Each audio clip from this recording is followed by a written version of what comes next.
കടക്കാരൻ പിടിച്ചു നിർത്തിയിട്ട് ജുമയ്ക്ക് പോലും മദീനത്തെ പ്രവാചകന്റെ കൂടെ വരാൻ മുആദ് ഇബ്നു ജബൽ റളിയല്ലാഹു തആല അൻഹുവിന് കഴിഞ്ഞില്ല. അങ്ങനെ ഒരു ദിവസം പള്ളിയിൽ വരാത്തതിന്റെ പേരിൽ മഹാനായ പ്രവാചകൻ മുആദിനെ വിളിക്കുകയാണ്. യാ മുആദ്, എന്തേ എന്ന് നിങ്ങൾ പള്ളിയിൽ വരാത്തത്, ജുമയ്ക്ക് വരാത്തത്? അല്ലാഹുവിന്റെ റസൂലിനോട് മുആദ് ഇബ്നു ജബൽ തങ്ങൾ പറയുകയാണ്, യാ റസൂലല്ലാഹ്, പള്ളിയിൽ വരാൻ കുളിച്ചൊരുങ്ങി ഞാൻ വരുന്ന വഴിയിലാണ് ഞാനൊരു ജൂതന്റെ കയ്യിൽ നിന്ന് സ്വർണം കടം വാങ്ങിയിട്ടുണ്ടായിരുന്നു നബിയേ. അത് കൊടുക്കാത്തതിന്റെ പേരിൽ അവൻ എന്നെ പിടിച്ചു നിർത്തിയിരിക്കുകയാണ്.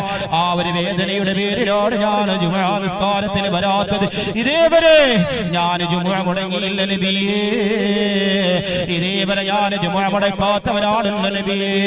ഹബീബായ നബി തങ്ങൾ മുആദ് ഇബ്നു ജബൽ റളിയല്ലാഹു തആല അൻഹുവിനോട് പറഞ്ഞു കൊടുക്കുകയാണ്, മുആദ്, പേടിക്കണ്ട മുആദ്, നിങ്ങൾക്ക് ഭൂമി നിറയെ കടങ്ങളുണ്ടെങ്കിലോ ആ കടങ്ങൾ മുഴുവനും നിങ്ങൾക്ക് മാറും മുആദ്. ഞാനൊരു സംഗതി പറഞ്ഞു തരട്ടെ മുആദ്? പറയൂ യാ റസൂലല്ലാഹ്. അല്ലാഹുവിന്റെ റസൂൽ മുആദിനോട് പറഞ്ഞു കൊടുക്കുകയാണ്. സൂറത്ത് ആല ഇംറാനിലെ 26ഉം 27ഉം ആയത്ത് നിങ്ങൾ ഓതണം.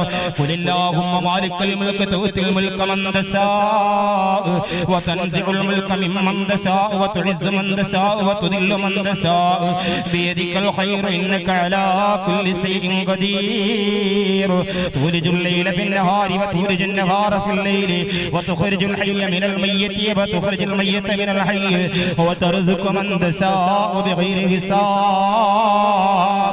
ഈ രണ്ടായത്തിന്റെ ഉമ്മമാരുടെ സഹോദരങ്ങൾ പഠിച്ചു വെക്കണം.